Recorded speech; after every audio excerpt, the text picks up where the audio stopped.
राजा विक्रम अपने दरबार में बैठा हुआ प्रजा की गुहार सुन रहा था कि तभी उसके दरबार में एक गरीब व्यक्ति जो फटे पुराने वस्त्र पहना हुआ था आकर बोला, महाराज की जय हो। मैं बहुत मुसीबत में हूँ महाराज। मेरे होते हुए मेरी प्रजा का कोई भी व्यक्ति अगर मुसीबत में आए तो मेरे राजा होने पर धिक्कार है। बोलो, तुम किस मुसीबत में गिरे हुए हो? महाराज, मेरे पास टूटा फूटा एक छोटा सा घर था जिसमें मैं अपनी पत्नी के साथ रहता था। कल कुछ सैनिक मेरे घर पर आ धमके। उन्होंने मुझे और मेरी पत्नी को मेरे ही घर से धक्के मारकर निकाल दिया और मेरा घर भी तोड़ दिया।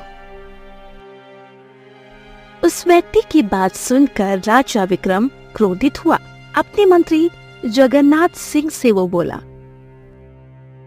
मंत्री जगन्नाथ, आखिर हमारे राज्य में हो क्या रहा है? हमारे किस सैनिक की इतनी हिम्मत बढ़ गई जो हमारी प्रजा को इस तरह नुकसान पहुंचाए? मंत्री जगन्नाथ नीची निगाह करके राजा विक्रम से बोले, महाराज, उस सैनिक को आदेश आपके पुत्र अशोक ने दिया था। आखिर अशोक को एक गरीब व्यक्ति का घर तोड़वाने की क्या जरूरत पड़ गई? क्या उसके लिए महल की दीवारें कम पड़ गई थी जो वह एक गरीब का घर तोड़वाकर उसकी खून पसीने की सींची हुई ईंट अपने महल की दीवारों पर लगवाना चाहता है? महाराज, राजकुमार अशोक का कहना है कि अब से खेत के आसपास कोई भी घर नहीं होगा क्योंकि उन्हें घुड़सवारी करने में दिक्कत होती है और जंगल जाने के लिए लंबा रास्ता तय करना पड़ता है। राजा विक्रम उस गरीब व्यक्ति की ओर देखकर बोले, तुम चिंता मत करो। मेरे बेटे राजकुमार ने तुम्हारा घर तोड़ा है। मैं तुम्हें वहां पर हवेली बना कर दूंगा। तब तक तुम हमारे राजमहल में अतिथि बनकर रहोगे।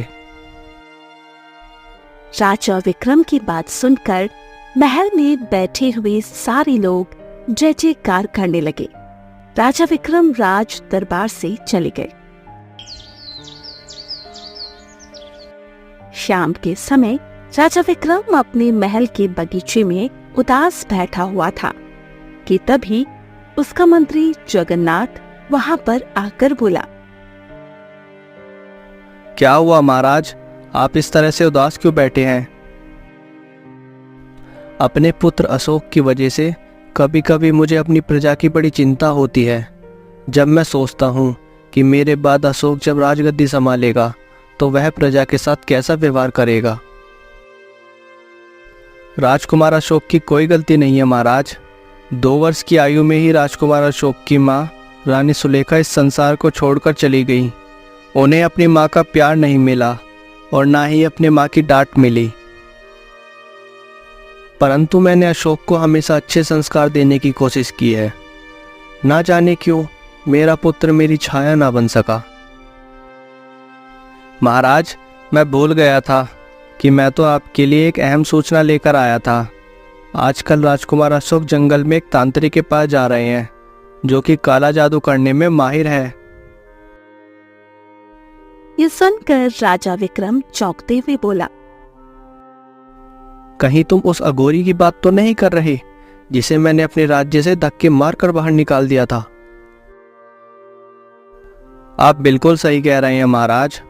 और तो और मेरे कानों में उड़ते उड़ते एक सूचना यह भी पहुंची कि बरसों से जंगल में काली गुफा के पास जो तलवार धरती पर गड़ी हुई है जिससे हमारे राज्य का संतुलन कायम है, राजकुमार अशोक उस तलवार को हासिल करना चाहते हैं और इसी वजह से वह उस तांत्रिक से मिल रहे हैं। ये सुनकर राजा विक्रम पूरी तरह से चौंक पड़ा और बोला, अगर उस तलवार को धरती से निकाल दिया गया तो पूरे जगत का संतुलन बिगड़ जाएगा। सिर्फ इस राज्य में ही तबाही नहीं बल्कि सारा संसार तबाही की चपेट में होगा। महाराज, राजकुमार अशोक अभी कुछ देर पहले ही महल लौटे हैं और अपने कक्ष में आराम कर रहे हैं। राजा विक्रम तुरंत अशोक के कक्ष में पहुंच गया। अपने पिता को देखकर राजकुमार अशोक क्रोधित होकर बोला, पिताजी, यह मैं क्या सुन रहा हूँ? कल मैंने एक भिखारी का घर तुड़वाया था और आपने उसे राजमहल में अतिथि बना लिया। पिताजी, आपको भूलना नहीं चाहिए कि आप महाराज हैं, और तुम्हें भी भूलना नहीं चाहिए कि जिसका तुमने घर तुड़वाया था वह हमारी प्रजा है और प्रजा से ही राजा होता है। अशोक, प्रजा पर कभी भी इतना अत्याचार नहीं करना चाहिए कि वह बागी बन जाए। जिस दिन प्रजा बागी बनती है उस दिन राजा को बेकारी बनने में समय नहीं लगता। खैर छोड़ो, मैं तुमसे यहाँ पर ये बात करने नहीं आया हूँ। मैं तुमसे केवल ये पूछने आया हूँ कि आखिर तुम उस तांत्रिक से जंगल में क्यों मिल रहे हो। तुम जानते हो ना कि उसने हमारी प्रजा के कितने निर्दोष लोगों की हत्या की है, और इसी वजह से मैंने उसे अपने राज्य से धक्के मारकर बाहर निकाल दिया था। पिताजी, मैं उस तलवार को हासिल करना चाहता हूँ। मुझे उस तांत्रिक ने बताया कि अगर वह तलवार में हासिल करने में कामयाब हो गया तो मैं इस संसार का सबसे शक्तिशाली राजा बन जाऊंगा, और आप तो जानते हैं कि मैं इस संसार पर हुकूमत करना चाहता हूँ। राजकुमार अशोक, तुम उस जादुई तलवार को हासिल करने की कोशिश भी मत करना, नहीं तो अनर्थ हो जाएगा।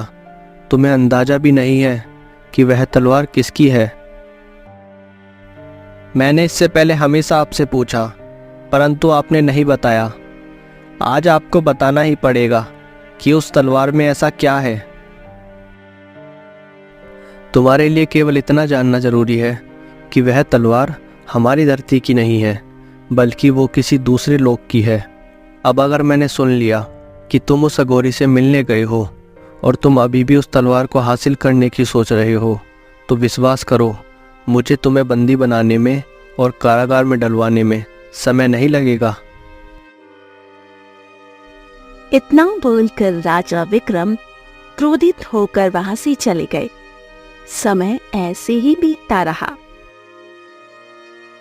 और एक दिन राजा विक्रम बहुत बुरी तरह से बीमार पड़ गया। धीरे धीरे राजा विक्रम की बीमारी बढ़ती गई और वो इस संसार को छोड़कर चला गया। राजा विक्रम के मृत्यु के बाद राजकुमार अशोक ने गद्दी संभाल ली। वो पहले दिन ही अपने राज दरबार में बैठकर अपने मंत्री जगन्नाथ से बोला, मंत्री जगन्नाथ, आप जानते हैं कि मैं अपने पिता की तरह नहीं हूँ, इसलिए हो सकता है मेरे फैसलों से आपको आपत्ति हो। इसलिए अगर आप इस पद से त्याग देना चाहते हैं तो अभी दे सकते हैं। नहीं महाराज, मैंने बरसों से इस महल की सेवा की है और मरते दम तक करूँगा। मैं आपका मंत्री हूँ और मैं अपने प्रति वफादार रहूँगा। मुझे आपसे यही उम्मीद थी। तो जाओ और प्रजा में ऐलान करवा दो, अब से जितने भी किसानों के पास खेत हैं वह आज से मेरे होंगे। उन सभी किसानों को अपने ही खेत में हल चलाने के लिए अब से राजमहल से मजदूरी मिला करेगी और उन्हें फसल बेचने का अधिकार भी नहीं होगा।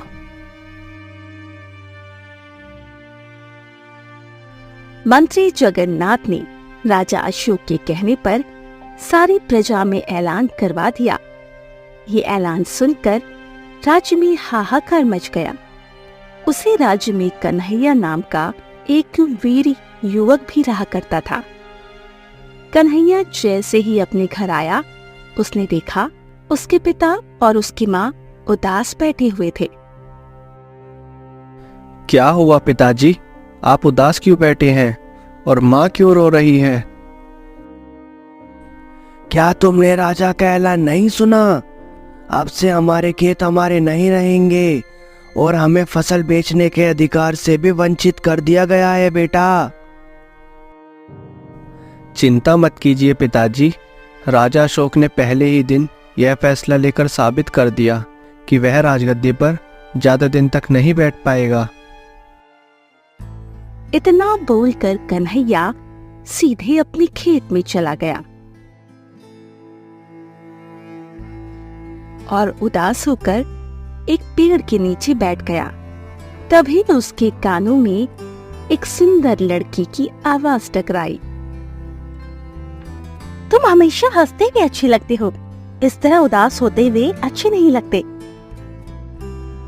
कन्हैया ने देखा तो सामने उसके पड़ोस में रहने वाली चंद्रमुखी खड़ी हुई थी।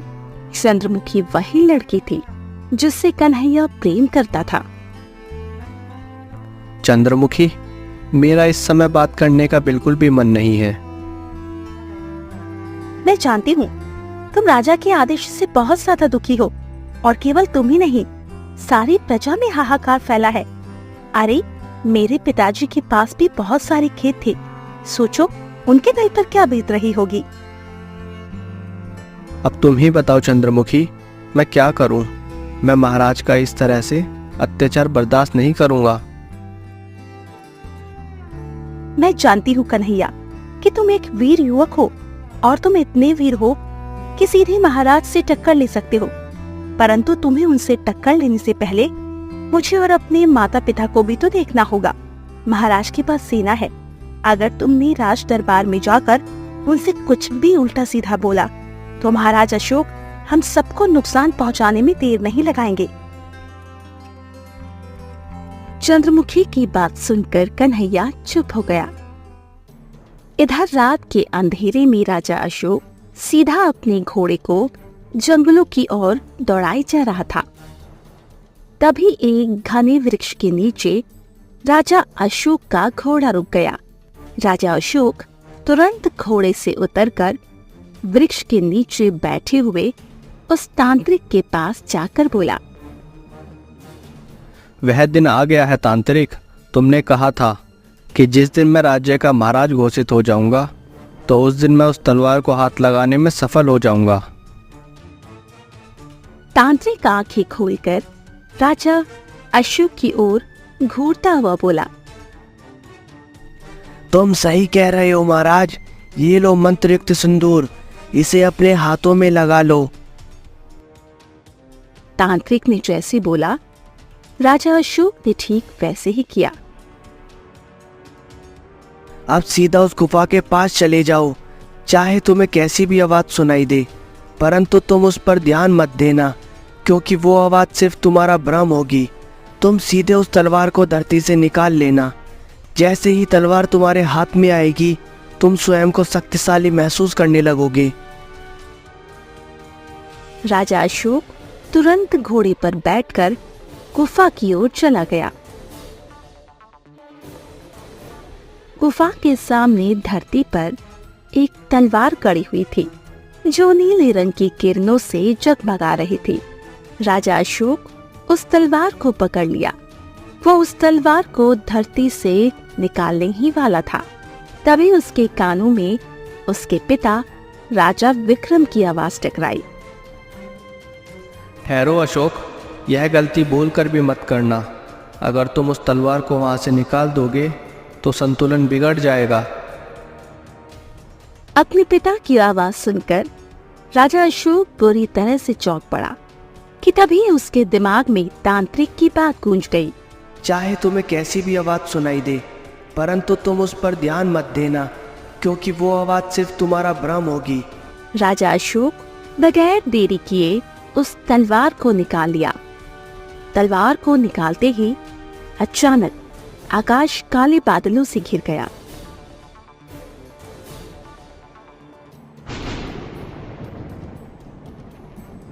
और भयंकर वर्षा होने लगी और बुरी तरह से बिजली कड़कने लगी। इस तलवार को पकड़कर मुझे अद्भुत शक्ति का एहसास हो रहा है। अब मैं इस तलवार की मदद से सारे राज्यों के राजाओं को तबाह और बर्बाद कर दूंगा। मैं सारे संसार पर आक्रमण करके उन पर हुकूमत करूंगा और सबसे शक्तिशाली राजा कहलाऊंगा। राजा अशोक की आंखें भी बिल्कुल नीली हो चुकी थी।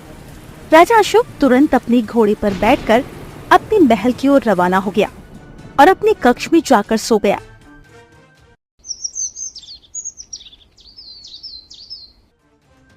अगले दिन राजा अशोक उस तलवार को लेकर अपने महल के दरबार में चला गया। तलवार को देखकर मंत्री जगन्नाथ सहित दरबार में बैठे सभी लोग चौंक पड़े। महाराज, यह तो वही तलवार है जो गुफा के सामने गड़ी हुई थी। यह आपने क्या किया महाराज? आपको इस तलवार को वहां से नहीं निकालना चाहिए था। अपनी बकवास बंद करो मंत्री जगन्नाथ। तुम नहीं जानते कि मैं अपने आप को कितना शक्तिशाली महसूस कर रहा हूँ। राजा अशोक ने इतना कहा ही था कि तभी तलवार के अंदर से नीले रंग की किरणें निकलने लगी। देखते ही देखते महल के राज दरबार में बैठे सभी लोग पत्थर की मूर्ति में बदल गए। ये देखकर राजा अशोक बुरी तरह से आश्चर्य में पड़ गया। यह क्या हुआ मंत्री? महल में बैठे सारे दरबारी पत्थर की मूर्ति में कैसे बदल गए? पता नहीं महाराज, शायद इस तलवार को वहां से हटाने से कुछ हुआ है। मुझे तो यह आने वाली किसी बड़ी विपत्ति का संकेत लगता है। राजा अशोक अपने मंत्री के साथ महल के बाहर आ गया कि अचानक आकाश काले बादलों से घिर गया और हर तरफ अंधेरा छा गया। ये देखकर राजा अशोक बुरी तरह से घबरा गया और मंत्री जगन्नाथ से बोला, ये क्या हो रहा है मंत्री जी? ये दिन में रात कैसे हो सकती है? ये तो असंभव है। महाराज, आपके पिता इस तलवार के रहस्य के बारे में जरूर कुछ न कुछ जानते थे, इसलिए वह आपसे इस तलवार को वहां से हटाने के लिए मना करते थे। तभी राजा अशोक के पैर पत्थर में परिवर्तित होना शुरू हो गए। ये देखकर राजा अशोक पूरी तरह से घबराते हुए मंत्री जगन्नाथ से बोला, मंत्री जगन्नाथ, मैं भी पत्थर का बनता जा रहा हूँ। आखिर यह हो क्या रहा है? कुछ देर में राजा अशोक पत्थर में परिवर्तित हो गए और सारी प्रजा में हाहाकार मच गया। कन्हैया अपने खेत में चंद्रमुखी से बात कर रहा था कि तभी चंद्रमुखी पत्थर में परिवर्तित हो गई। ये देखकर कन्हैया की आंखें आश्चर्य से फटी की फटी रह गई। वो दौड़ता हुआ अपने घर की ओर आया तो उसने देखा उसके माता पिता भी पत्थर में परिवर्तित हो चुके थे। कन्हैया अपने माता पिता और चंद्रमुखी को पत्थर में परिवर्तित होता देख गुस्से हुए बोला, जरूर यह राजा अशोक की कोई नई चाल होगी। अब मैं उसे जीवित नहीं छोड़ूंगा। उसने जरूर कुछ ऐसा अनर्थ किया है जिसका प्रकोप सारी प्रजा भुगत रही है। कन्हैया दौड़ता हुआ राजमहल की ओर गया, मगर राजमहल के बाहर राजा अशोक को पत्थर में परिवर्तित होता देख कन्हैया पूरी तरह से चौंक पड़ा। उसने देखा कि राजा अशोक का मंत्री जगन्नाथ का भी आधा शरीर पत्थर में परिवर्तित हो चुका था।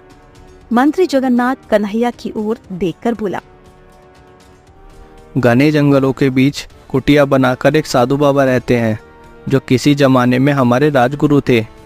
अगर इस राज्य को बचाना चाहते हो तो तुरंत वहां पर चले जाओ। कन्हैया तुरंत दौड़ता हुआ घने जंगलों की ओर चला गया। कुछ देर की मेहनत के बाद उसे एक कुटिया दिखाई दी। कन्हैया तुरंत उस कुटिया में प्रवेश कर गया। कुटिया के अंदर एक साधु महाराज बैठे हुए थे। कन्हैया उन्हें सारी घटना बताते हुए बोला, साधु महाराज, हमारे राज्य को आपकी मदद की जरूरत है। तुम्हें तुरंत इस जंगल में आगे की ओर बढ़ना होगा। कुछ दूर जाकर तुम्हें एक जादुई तोता मिलेगा जो तुमसे इंसानों की तरह बात करेगा। वह तुमसे 2 सवाल पूछेगा। अगर तुम उन 2 सवालों का सही उत्तर दे दोगे तो फिर वह तुम्हें पाताल लोक का रास्ता बता देगा। ये सुनकर कन्हैया चौंकते हुए बोला, मैं कुछ समझा नहीं साधु महाराज। पाताल लोक का रास्ता? कन्हैया, वह तलवार पाताल लोक के राजा की है। वर्षों पहले राजा अशोक के पूर्वजों का और पाताल लोक के राजा का भयंकर युद्ध हुआ था। उस युद्ध में दोनों लोक के वासी मारे गए थे। थक हार कर पाताल लोक के राजा और राजा अशोक के पूर्वजों ने संधि की सोची और उस तलवार को संधि के रूप में उस गुफा के पास गाड़ दिया गया। मगर वो जादुई तलवार थी, इसलिए पाताल लोक के राजा ने राजा अशोक के पूर्वजों को चेतावनी दी थी कि उस तलवार का दुरुपयोग किया जाएगा, या अगर कोई भी दुरुपयोग करने की नीयत से उस तलवार को हाथ लगाएगा तो संधि टूट जाएगी। इस समय जो पाताल लोक का राजा है उसके पास बहुत सी चमत्कारी शक्तियां हैं, इसलिए उससे अब युद्ध नहीं किया जा सकता, क्योंकि राजा अशोक अपने पूर्वजों की तरह योद्धा और चतुर नहीं है। पाताल लोक के राजा से केवल संधि की जा सकती है और वो संधि तुम करोगे। साधु महाराज की बात सुनकर कन्हैया तुरंत जंगल के अंदर की ओर बढ़ गया। बहुत देर चलने के बाद एक तोता उड़ता हुआ कन्हैया के सामने आकर बैठ गया और इंसानी आवाज में बोला, ये रास्ता पाताल लोक की तरफ जाता है और पाताल लोक का द्वार केवल मैं जानता हूँ। अगर तुम इससे आगे जाना चाहते हो तो मेरे 2 प्रश्नों का उत्तर दो। ठीक है, पूछो। मेरा पहला प्रश्न ये है कि अगर राजा अत्याचार करता है और प्रजा अत्याचार सहती है तो दोषी कौन हुआ? दोषी प्रजा होगी, क्योंकि जिस तरह अत्याचार करना पाप है उसी तरह अत्याचार सहना उससे भी बड़ा पाप है। तुमने सही जवाब दिया। अब मेरा दूसरा सवाल ये है कि अगर राजा निर्दयी हो और उसकी वजह से प्रजा बहुत बुरी तरह से परेशान हो, तो ऐसे में जब राजा पर कोई मुसीबत आती है तो प्रजा का कर्तव्य क्या होना चाहिए? प्रजा को फिर भी राजा की मदद करनी चाहिए। हो सकता है उस राजा का मन बदल जाए। सामने वाला मनुष्य चाहे कैसा भी हो, हमें उसकी मदद करनी ही चाहिए। तुम बहुत अच्छे और नेक दिल इंसान हो, चलो मेरे साथ। तोता कन्हैया को जंगल में घनी झाड़ियों के बीच स्थित एक कुएं के नजदीक ले गया। कन्हैया ने देखा कुएं के अंदर सीढ़ियां बनी हुई थी और अंदर से अजीब सी रोशनी निकल रही थी। तुम सीढ़ियों से उतरते हुए इस कुएं के अंदर चले जाओ। तुम सीधे पाताल लोक के राजा के महल में पहुंच जाओगे। लेकिन याद रखना, तुमने पाताल लोक के द्वार का रहस्य देख लिया है, इसीलिए इस रहस्य को किसी से भी साझा नहीं करना। तुम चिंता मत करो, मैं कभी भी पाताल लोक के द्वार के रहस्य के बारे में किसी को कुछ नहीं बताऊंगा।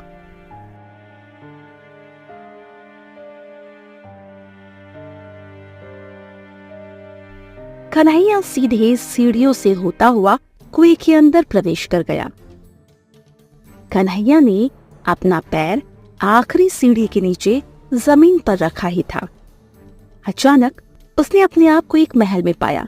उसके सामने एक सुंदर पुरुष क्रोधित अवस्था में सिंहासन पर बैठा हुआ था। मैं पाताल लोक का राजा हूँ और तुम मुझे एक मनुष्य मालूम लगते हो। यहाँ मनुष्य को आना तो मना है, तो फिर तुम यहाँ क्यों आए हो? कन्हैया सारी घटना बताते हुए पाताल लोक के राजा से बोला, मेरे राजा से बहुत बड़ी गलती हुई है। नहीं, उसने बुरे इरादों से उस तलवार को गुफा के सामने धरती से निकालकर वर्षों से चली आ रही संधि को तोड़ा है। अब उसे क्षमा नहीं किया जा सकता।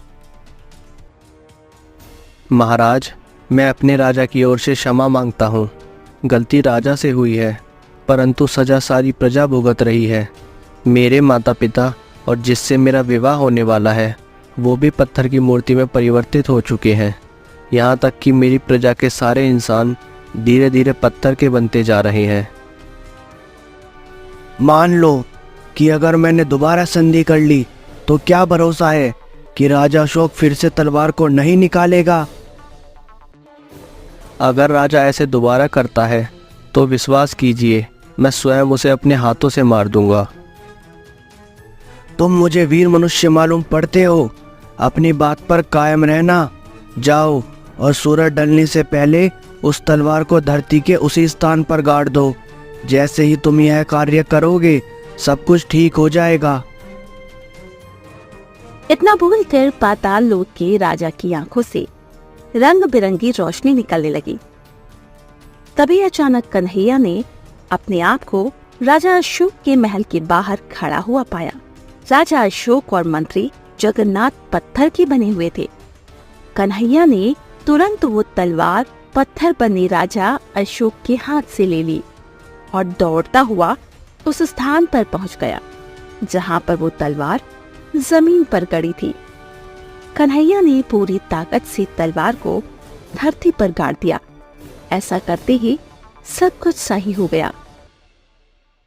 राजा अशोक और मंत्री जगन्नाथ अपने असली रूप में वापस आ गए। मंत्री जगन्नाथ, ये सब कुछ सही कैसे हो गया? तभी कन्हैया वहां पर आ गया और सारी घटना बताते हुए राजा से बोला, महाराज, मैंने बड़ी मुश्किल से पाताल लोक के राजा के साथ संधि की है। अब आप कृपया करके इस संधि को मत तोड़िएगा। अब मुझे अपनी गलती का एहसास हो रहा है। मुझे समझ आ गया कि मेरे पिताजी मुझे क्यों मना करते थे। अब मैं ऐसा कोई कार्य नहीं करूँगा जिससे मेरी प्रजा को कोई नुकसान पहुँचे।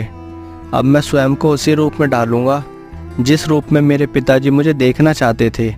और तो और अब मैं उस तांत्रिक को भी बंदी बनाकर कारागार में डलवा दूंगा जिसने मुझे समझाने की बजाय मुझे गलत रास्ते पर डाल दिया। राजा अशोक ने उसी समय उस तांत्रिक को बंदी बनवा लिया और कारागार में डलवा दिया। उस दिन के बाद राजा अशोक अत्याचारी राजा से दयालु राजा बन गया और उसकी प्रजा में सभी लोग खुशी खुशी रहने लगे।